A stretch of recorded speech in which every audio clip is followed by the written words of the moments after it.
ProPilot, ce nouvel outil de Proteus 9.1 offrant une assistance par intelligence artificielle, est conçu pour vous accompagner dans une multitude de tâches tout au long de vos projets.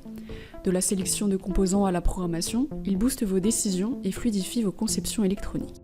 Dans la vidéo précédente Proteus 9.1 Intégration de l'IA, nous avons vu comment configurer ProPilot dans Proteus à l'aide d'une clé API. Nous avons également découvert l'extension permettant d'utiliser Proteus comme serveur MCP local afin de donner à l'intelligence artificielle un accès direct au projet.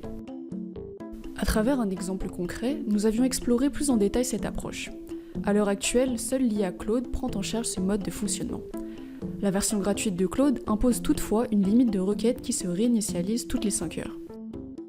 Dans cette nouvelle vidéo, nous allons nous concentrer sur les différentes façons d'utiliser ProPilot lorsqu'il est directement intégré à l'environnement Proteus via une clé API.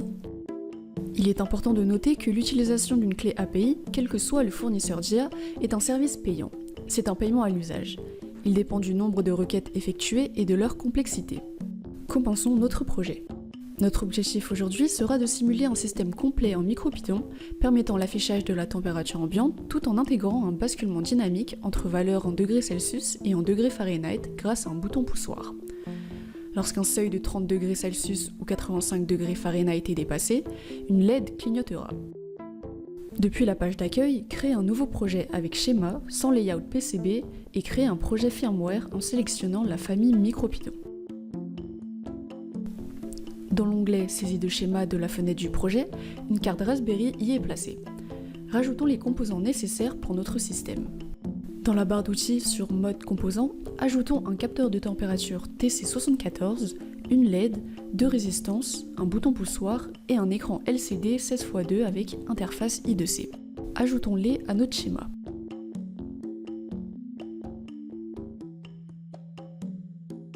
Supposons que nous manipulions cette carte Raspberry RP2040 pour la première fois. Puisque cette carte nous est encore inconnue, l'identification de ces nombreuses broches peut s'avérer complexe. Utilisons ProPilot comme assistant pour découvrir le rôle de chaque pin et réaliser un montage précis des composants.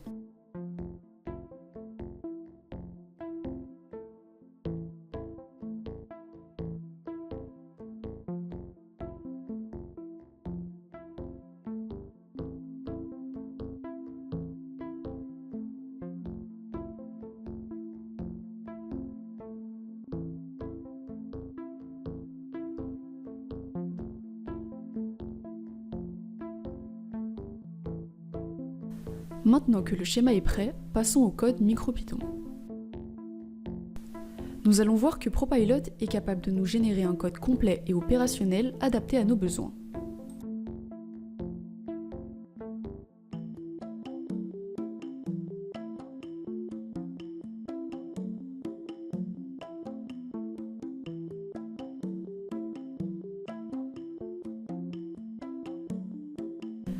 Une fois la simulation lancée, n'hésitons pas à demander des ajustements.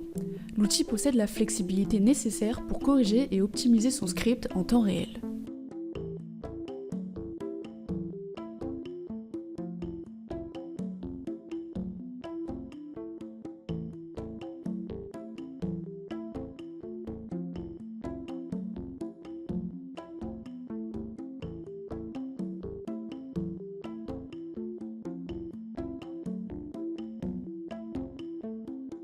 Avec cette vidéo, vous disposez maintenant d'une vision claire des deux approches possibles pour intégrer l'IA à vos projets, ainsi que de leurs spécificités. L'étude d'un projet concret nous a permis d'explorer les différentes possibilités offertes par ProPilot, qui assure une assistance efficace tout en corrigeant et optimisant vos documents en temps réel. Multipower vous remercie d'avoir regardé cette vidéo.